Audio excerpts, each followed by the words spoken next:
Good morning, students. അപ്പോൾ last ക്ലാസ്സിൽ we were dealing about tender. Tender എന്താണെന്നും tender notice എന്താണെന്ന് അതുപോലെ tender documents എന്തൊക്കെയാണെന്ന് പിന്നെ ടെൻഡറിന്റെ ഡിഫറെൻറ്റ് ടൈപ്സ് അങ്ങനത്തെ കാര്യങ്ങളൊക്കെയാണ് നമ്മൾ ലാസ്റ്റ് ക്ലാസ്സിൽ കണ്ടത്. Okay, now we are going for contract. നമ്മൾ പറഞ്ഞു എന്താണ് ഒരു വർക്ക് വന്നു, ആ വർക്കിനെ ടെൻഡർ ചെയ്ത് കഴിഞ്ഞ് ഒരു കോൺട്രാക്ടർ നമ്മൾ സെലക്ട് ചെയ്തു. ആ സെലക്ടഡ് കോൺട്രാക്ടർക്ക് ത്രൂ രജിസ്റ്റേർഡ് പോസ്റ്റ് നമ്മൾ സെലക്ഷന്റെ നോട്ടീസ് അയക്കും.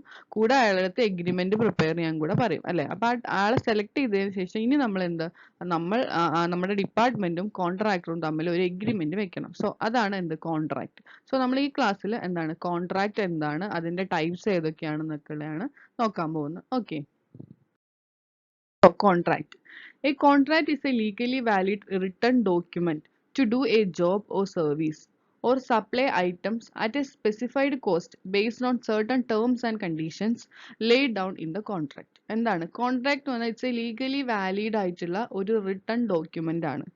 To do a job or service, ഒരു ജോബ് ചെയ്യാനോ അല്ലെങ്കിൽ ഒരു സർവീസ് ചെയ്യാനോ അല്ലെങ്കിൽ മെറ്റീരിയൽസ് സപ്ലൈ ചെയ്യാനോ. നമ്മൾ പറഞ്ഞു ടെൻഡർ ചെയ്യാന്ന് പറഞ്ഞാൽ ജോബ് ആവാം, സർവീസ് ആവാം, അല്ലെങ്കിൽ മെറ്റീരിയൽ സപ്ലൈ ആവാം. ഈ ഒരു വർക്കിനൊക്കെ നമ്മൾ ടെൻഡർ ചെയ്യും അല്ലേ. അപ്പൊ അങ്ങനെ ഇതിൽ ഏതെങ്കിലും ഒരു വർക്ക് ചെയ്യാൻ വേണ്ടി നമ്മൾ ലീഗലി ഒരു റിട്ടൺ ഡോക്യുമെന്റ് ഉണ്ടാക്കുകയാണ്. ബേസ്ഡ് ഓൺ ഒരു സ്പെസിഫിക് കോസ്റ്റും ടേംസ് ആൻഡ് കണ്ടീഷൻസ് ഒക്കെ വെച്ചിട്ട് ലീഗലി ഒരു റിട്ടൺ ഡോക്യുമെന്റ് പ്രിപ്പയർ ചെയ്യുമ്പോൾ അതിനെയാണ് നമ്മൾ കോൺട്രാക്ട് എന്ന് പറയുന്നത്. Okay, conditions for validity of a contract. ഒരു കോൺട്രാക്ട് വാലിഡ് ആവണമെങ്കിൽ ഫോളോയിങ് കണ്ടീഷൻസ് ഷുഡ് സാറ്റിസ്ഫൈ. എന്താണ്? Should be an lawful subject matter. എന്താണ്? ഒരു സബ്ജക്റ്റ് ഉണ്ടായിരിക്കണം, കറക്റ്റ് സബ്ജക്റ്റ് ആയിരിക്കണം. Should not violate the law of land. എന്താണ്? നിയമങ്ങളൊന്നും വയലേറ്റ് ചെയ്യാൻ പാടില്ല. Should be between consenting parties. ആ കൺസെൻറ്റിംഗ് പാർട്ടീസ് തമ്മിലുള്ള ആയിരിക്കണം ആ കോൺട്രാക്ട് വെക്കേണ്ടത്. Terms and conditions including those of payment should be explicitly specified. എന്താണ്? നമ്മൾ ടേംസ് ആൻഡ് കണ്ടീഷൻസ് ഒക്കെ പ്രോപ്പർ ആയിട്ട് സ്പെസിഫൈ ചെയ്തിരിക്കണം. ഇൻക്ലൂഡിംഗ് ദോസ് ഓഫ് പേയ്മെന്റിന്റെ ക്ലോഷറും എല്ലാം കറക്റ്റ് ആയിട്ട് വെച്ചിട്ടുണ്ടാവണം ആ കോൺട്രാക്റ്റിൽ.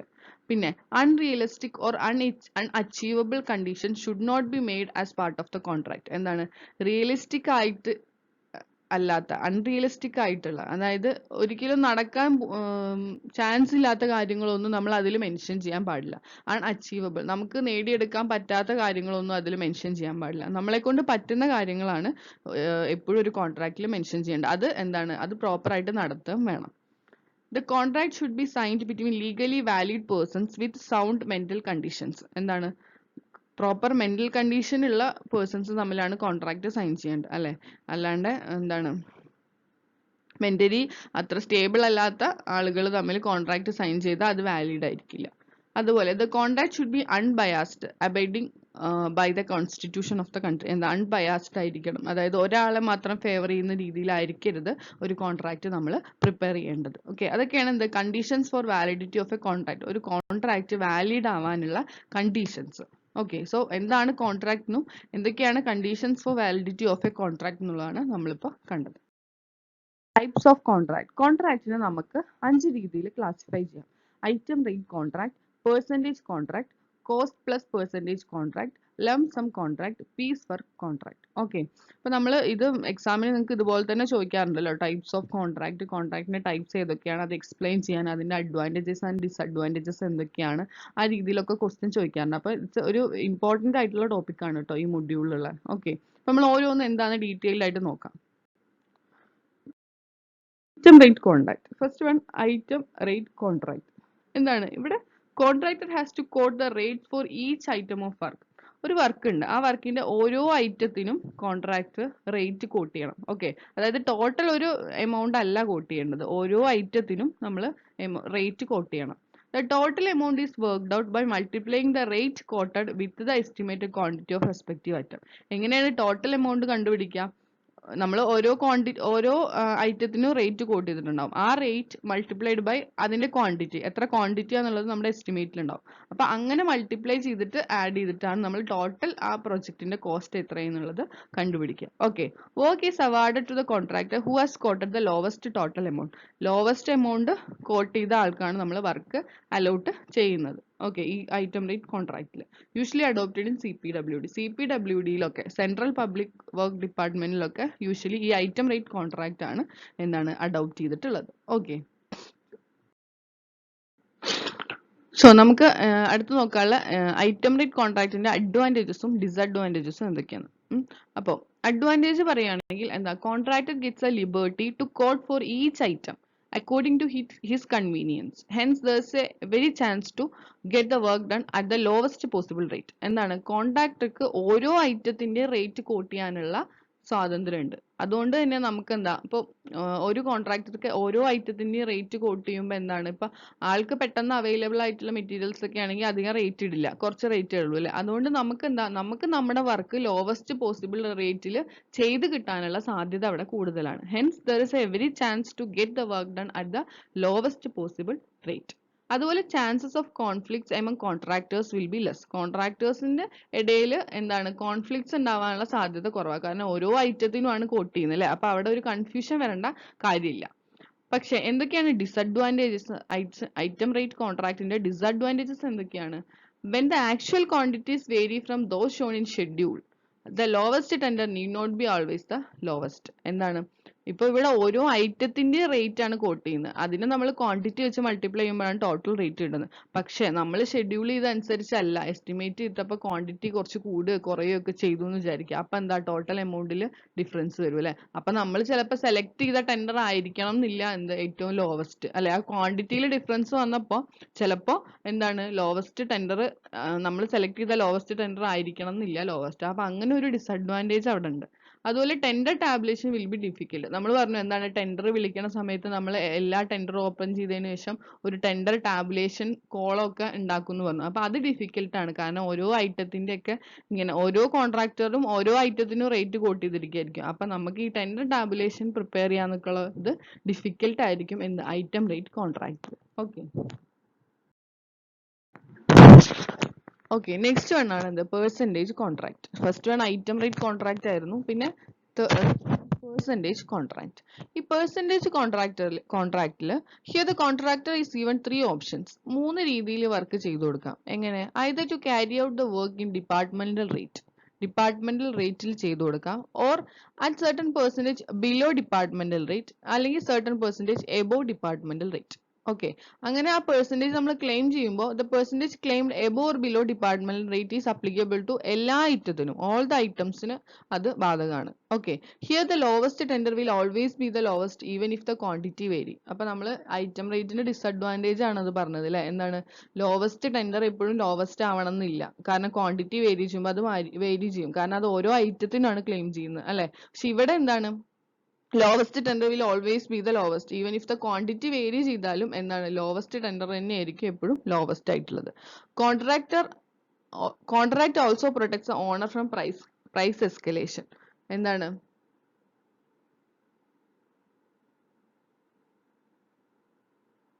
ഈ കോൺട്രാക്ട് വെക്കുമ്പോൾ എന്താ, it also protect the owner from price escalation. കാരണം എന്താണ്, certain percentage above or below departmental റേറ്റിലാണ് ചെയ്ത് കൊടുക്കുന്നത്. അതുകൊണ്ട് പ്രൈസ് എസ്കലേഷൻ വന്നാൽ അത് കോൺട്രാക്ടർക്കും പ്രശ്നമാണ് അല്ലെ. അതുകൊണ്ട് എപ്പോഴും ആ കോൺട്രാക്ട് എന്താണ്, ഓണറിനെ പ്രൈസ് എസ്കലേഷൻ പ്രൊട്ടക്ട് ചെയ്യുന്ന രീതിയിലായിരിക്കും നമ്മൾ വെക്കുന്നത്. ഓക്കെ, ഒരു കോൺട്രാക്ടിന്റെ അഡ്വാൻറ്റേജസും ഡിസഡ്വാൻറ്റേജസും നോക്കുവാണെങ്കിൽ, അഡ്വാൻറ്റേജ് പറയുകയാണെങ്കിൽ simplicity in filling the tender form and easiness in preparing tabulation. എന്താണ്, ജസ്റ്റ് ഒരു റേറ്റ് ഉണ്ടാവുള്ളൂ, അതിന്റെ എബോ ഓർ ബിലോ, ഒരു പെർസെൻറ്റേജ് എബോ അല്ലെങ്കിൽ ബിലോ എന്നുള്ള ആ ഒരു റേറ്റ് ഉണ്ടാവുള്ളൂ അല്ലെ. അപ്പൊ സിമ്പിൾ ആയിട്ട് നമുക്ക് ടെൻഡർ ഫോം ഫില്ല് ചെയ്യാനും പ്രിപ്പയർ ചെയ്യാനും ടാബുലേഷൻ കോളം പ്രിപ്പയർ ചെയ്യാനൊക്കെ എളുപ്പമാണ്. പക്ഷെ ഐറ്റം റേറ്റിന് നമ്മൾ അതായിരുന്നു എന്ത്, ഡിസഡ്വാൻറ്റേജസ് ആയിട്ട് പറഞ്ഞിട്ടുണ്ടായിരുന്നത് അല്ലെ. ഇനി ഡിസഡ്വാൻറ്റേജസ് എന്താണ്, contractor has no freedom to quote a lower rate for any particular item and due to that chance of work done at higher rate. എന്താണ്, കോൺട്രാക്ടർക്ക് ഇപ്പൊ അതിലൊരു ഐറ്റം എടുത്തിട്ട് അതിന്ന് കുറച്ച് കോട്ട് ചെയ്യാനൊന്നുള്ള, അതിന്റെ റേറ്റ് ഒന്ന് കുറച്ച് കോട്ട് ചെയ്യാനൊന്നുള്ള ഫ്രീഡം ഇല്ല. അതുകൊണ്ട് തന്നെ ചിലപ്പോൾ നമുക്ക് ഈ വർക്ക് എന്താണ്, ലോവസ്റ്റ് റേറ്റിലായിരിക്കില്ല, നമ്മൾ ചിലപ്പോൾ ഹയർ റേറ്റിലായിരിക്കും നമുക്കത് ചെയ്ത് കിട്ടുന്നത് അല്ലെ. അപ്പൊ അതൊരു ഡിസഡ്വാൻറ്റേജ് ആണ്. പിന്നെ chance of malpractices by contractors during the hours of closing the tender. എന്താണ്, ടെൻഡർ ക്ലോസ് ചെയ്യുന്ന സമയത്ത് മാൽ പ്രാക്ടീസസ് നടക്കാൻ സാധ്യതയുണ്ട്. കാരണം എന്താ, ജസ്റ്റ് ഒരു വാല്യൂ അല്ലേ എഴുതണ്ടുള്ളൂ. മറ്റേ ഐറ്റം റേറ്റ് ആകുമ്പോൾ എന്താ, ഓരോ ഐറ്റത്തിന്റെയും ഡീറ്റെയിൽ ആയിട്ട് എഴുതണം. അപ്പൊ അതുകൊണ്ട് നമുക്ക് എന്താ, അവിടെ ഒരു മാൽ പ്രാക്ടീസ് നടക്കാനുള്ള സാധ്യത കുറവാണ്. പക്ഷെ ഇത് എന്താണ്, ഇത് സിമ്പിൾ ആയതുകൊണ്ട് മാൽ പ്രാക്ടീസസ് നടക്കാനുള്ള ചാൻസ് കൂടുതലാണ്. ഓക്കെ, പക്ഷെ ഇപ്പൊ എന്താണ്, nowadays it can be eliminated by ഈ ടെൻഡറിങ്. ഇപ്പൊ കാരണം ഈ ടെൻഡറിങ് ആയതുകൊണ്ട് നമുക്ക് അതൊരു പരിധി വരെ ഒഴിവാക്കാൻ സാധിച്ചിട്ടുണ്ട്. ഓക്കെ,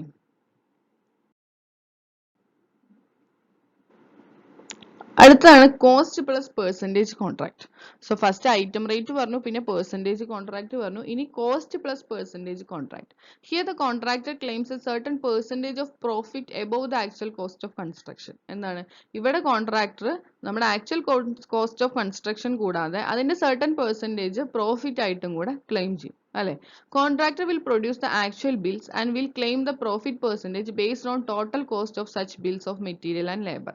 ആക്ച്വൽ ബില്ല് സബ്മിറ്റ് ചെയ്തിട്ട്, അതായത് ഫൈനൽ വർക്കിന് ശേഷം ആക്ച്വൽ ബില്ല് സബ്മിറ്റ് ചെയ്യും. എന്നിട്ട് ടോട്ടൽ കോസ്റ്റ് ആ ബില്ല്, മെറ്റീരിയലിന് ലേബറിന്റെ ഒക്കെ ആ ബില്ല് വെച്ചിട്ട് ടോട്ടൽ കോസ്റ്റ് അനലൈസ് ചെയ്തിട്ട് അതിന്റെ ഒരു പെർസെൻറ്റേജ് പ്രോഫിറ്റ് ആയിട്ട് ക്ലെയിം ചെയ്യും. Usually adopted in private sector. ഇത് സാധാരണ പ്രൈവറ്റ് സെക്ടറുകളാണ്, നമ്മളെ ഗവൺമെന്റ് ഡിപ്പാർട്ട്മെന്റിലൊക്കെ ഇത് കുറവാണ്. ഓക്കെ, നമ്മൾ പ്രൈവറ്റ് സെക്ടറിലാണ് കൂടുതലായിട്ടും cost plus percentage contract adopt ചെയ്തിട്ടുള്ളത്. അതിന്റെ അഡ്വാൻറ്റേജസ് എന്താണെങ്കിൽ over charging of contractor fearing price escalation can be avoid. എന്താണ് കോൺട്രാക്ടർ പ്രൈസ് എസ്കലേഷൻ പേടിച്ചിട്ട് ഓവർ ചാർജ് ചെയ്യൊന്നുമില്ല. കാരണം എന്താ, അയാൾക്ക് എന്തായാലും ആ വർക്കിന്റെ സർട്ടൺ പെർസെൻറ്റേജ് പ്രോഫിറ്റ് ആയിട്ട് കിട്ടും. അതുകൊണ്ട് പിന്നെ ഓവർ ചാർജ് ചെയ്യേണ്ട കാര്യമില്ല. ഓക്കെ, അതുപോലെ ഡിസഡ്വാൻറ്റേജസ് എന്താണ്, price escalation will affect the owner and the contractor will take least effort over cost control. പക്ഷെ പ്രൈസ് എസ്കലേഷൻ എന്താ ഓണറിനെ എഫക്ട് ചെയ്യും അല്ലെ. അതുകൊണ്ട് കോൺട്രാക്ടർ അത് എന്താണ്, അത് കോസ്റ്റ് കൺട്രോൾ ചെയ്യാനൊന്നും ശ്രമിക്കില്ല. കാരണം എന്താ വെച്ചാൽ കോൺട്രാക്ടർക്ക് എപ്പോഴും അതിനൊരു പെർസെൻറ്റേജ് പ്രോഫിറ്റ് ആയിട്ട് കിട്ടുന്നതുകൊണ്ട് കോൺട്രാക്ടർ ആ കോസ്റ്റ് കൺട്രോളിനൊന്നും ശ്രമിക്കില്ല. ഓക്കെ, അതാണ് അതിന്റെ ഡിസഡ്വാൻറ്റേജസ് ആയിട്ട് വരുന്നത്. ഓക്കെ, ഇനി ഫോർത്ത് വൺ ആണ് ലംസം കോൺട്രാക്ട്. എന്താണ് lump sum contract? Here the contract is given for a lump sum amount for the entire work based on detailed design, drawing and specification. അതായത് നമ്മളെ വർക്കിന്റെ ഡ്രോയിങ്ങും ഡിസൈനും സ്പെസിഫിക്കേഷനും ഒക്കെ നോക്കിയിട്ട് ഒരു ലംസം എമൗണ്ട്, അതായത് ഇത്ര എമൗണ്ട് എന്ന് പറഞ്ഞാൽ ഒരു ടോട്ടൽ എമൗണ്ട് അങ്ങ് കോൺട്രാക്ട് ചെയ്യാണ് ചെയ്യുന്നത്. Usually undertaken by contractors of residential building. കൂടുതലും എന്താണ് റെസിഡൻഷ്യൽ ബിൽഡിംഗ് ഒക്കെ ചെയ്യുന്ന കോൺട്രാക്ടേഴ്സ് ആണ് ഇങ്ങനെ ഈ ഒരു മെത്തേഡ് അഡോപ്റ്റ് ചെയ്യുന്നത്. Payments are made based on completion certificate or stage certificate from engineer in charge. Payment എപ്പോഴാണ് നടക്കുന്നത്, കംപ്ലീഷൻ സർട്ടിഫിക്കറ്റ് അല്ലെങ്കിൽ സ്റ്റേജ് സർട്ടിഫിക്കറ്റ് ഫൈനലൈസ് ചെയ്തതിന് ശേഷം, നമ്മുടെ വർക്ക് കംപ്ലീറ്റ് ചെയ്തതിന് ശേഷം കംപ്ലീഷൻ സർട്ടിഫിക്കറ്റും കൂടെ റെഡി ആയതിനു ശേഷമാണ് പേയ്മെന്റ്സ് നടക്കുന്നത്. ഈ ലംസം കോൺട്രാക്ട്, ലംസം എമൗണ്ട് എന്ന് പറഞ്ഞാൽ ഒരു ഇത്ര ടോട്ടൽ ഒരു എമൗണ്ട് അത്രേ ഉള്ളൂ. അല്ലാണ്ട് ഓരോ ഐറ്റം അങ്ങനെയൊന്നുമില്ല, അല്ലെങ്കിൽ പീസ് വർക്ക് അങ്ങനെയൊന്നുമല്ല. എന്താണ് ഒരൊറ്റ എമൗണ്ട്, ഈ ഒരു വീടിന് ഇത്ര എമൗണ്ട്, ആ രീതിയിൽ അങ്ങനെ ഒരു ലംസം എമൗണ്ട് കൊട്ടി. അത് കൂടുതലും എന്താണ് റെസിഡൻഷ്യൽ ബിൽഡിങ്സിൽ വർക്ക് ചെയ്യുന്ന കോൺട്രാക്ടേഴ്സ് ആണ് അങ്ങനെ ചെയ്യുന്നത്. അതെന്താണ് അവർക്ക് ആ പേയ്മെന്റ് നടക്കുന്നത് എപ്പോഴും ആഫ്റ്റർ കംപ്ലീഷൻ സർട്ടിഫിക്കറ്റ് ആയിരിക്കും. ഓക്കെ, ഇതിന്റെ അഡ്വാൻറ്റേജസ് എന്താ, owner gets a clear idea about the type and quality of work and is relieved from price escalation. Okay, ഓണർക്ക് എന്താണ് എന്ത് type and quality of work ആണ് നടക്കുന്നതിനെ കുറിച്ച് ഒരു ഐഡിയ കിട്ടും. The final cost remains same. എപ്പോഴും ഫൈനൽ കോസ്റ്റ് എപ്പോഴും സെയിം ആയിരിക്കും അല്ലെ. പിന്നെ ഡിസഡ്വാൻറ്റേജ് എന്താ, deviation during construction will create disputes between the contractor and the owner. എന്താണ് ആ കൺസ്ട്രക്ഷൻ നടക്കുന്ന സമയത്ത് എന്തെങ്കിലും ഡീവിയേഷൻ ഉണ്ടായാൽ അത് ഈ കോൺട്രാക്ടറും ഓണറും തമ്മിൽ ഡിസ്പ്യൂട്ടിന് കാരണം, അവർ തമ്മിലുള്ള പ്രശ്നങ്ങൾക്ക് കാരണം അല്ലെ. അപ്പൊ ഒരു ഇന്ന രീതിയിൽ ചെയ്യണം, അതിന് ഇത്ര എമൗണ്ട് ആവും എന്ന് പറഞ്ഞാണല്ലോ കോൺട്രാക്ട് വെക്കുന്നത്. പക്ഷെ ആ നടക്കുന്ന സമയത്ത് എന്തെങ്കിലും ചെറിയ ഡീവിയേഷൻ ആ വർക്കിൽ ഉണ്ടായി കഴിഞ്ഞാൽ അത് അവർ തമ്മിലുള്ള ഡിസ്പ്യൂട്ടിന് കാരണമാവുകയും ചെയ്യും. അതാണ് അതിന്റെ ഡിസഡ്വാൻറ്റേജസ് ആയിട്ട് വരുന്നത്. Piece work contract. എന്താണ് piece work contract? It is a sub contracting system adopted for minor works in major project. അതായത് ഒരു വലിയ പ്രൊജക്ട്, മേജർ പ്രോജക്റ്റിൽ എന്തെങ്കിലും ചെറിയ ചെറിയ വർക്ക് ഉണ്ടെങ്കിൽ അത് നമ്മൾ സബ് കോൺട്രാക്ട് കൊടുക്കും. അതിനെയാണ് പീസ് വർക്ക് കോൺട്രാക്ട് എന്ന് പറയുന്നത്. So that the main contractor can concentrate on major activities. അതുകൊണ്ട് എന്താണ് ഗുണം, മെയിൻ കോൺട്രാക്ടർക്ക് മേജർ വർക്ക് എന്താണെന്ന് വെച്ചാൽ അതിൽ കോൺസെൻട്രേറ്റ് ചെയ്യാം അല്ലെ. ഈ മൈനർ ആയിട്ടുള്ള വർക്കൊക്കെ വേറെ ആർക്കെങ്കിലും ഔട്ട്സോഴ്സ് ചെയ്ത് കഴിഞ്ഞാൽ മെയിൻ കോൺട്രാക്ടർക്ക് മേജർ ആക്ടിവിറ്റീസിൽ കോൺസെൻട്രേറ്റ് ചെയ്യാം. It is also adopted for supply of materials by major industries. ഇത് ഏത് ഫീൽഡിലാണ് മെറ്റീരിയൽ സപ്ലൈ ഒക്കെ ചെയ്യണ സമയത്ത് എന്താണ്, ഇപ്പൊ നമ്മളൊരു വർക്ക് ഏറ്റെടുത്തു, അതിനെ മെറ്റീരിയൽ സപ്ലൈ ഒക്കെ നമുക്ക് വേറെ ഏതെങ്കിലും ഒരു ടീമിനെ ഏൽപ്പിക്കാം. അതുപോലെ അങ്ങനെ സബ് കോൺട്രാക്ട് കൊടുക്കാം. കൂടുതലും അങ്ങനത്തെ കേസിലാണ് നമ്മൾ ഈ ഒരു കോൺട്രാക്ട് അഡോപ്റ്റ് ചെയ്യുന്നത്. This is a form of outsourcing work. എന്താണ് വർക്ക് ഔട്ട്സോഴ്സ് ചെയ്യാന്നുള്ള ഒരു ഐഡിയ ആണ് ഇവിടെ വരുന്നത്. Generally not adopted in government project. ഇത് ഗവൺമെന്റ് പ്രോജക്റ്റുകളിലൊന്നും നമ്മൾ സാധാരണ അഡോപ്റ്റ് ചെയ്യാറില്ല.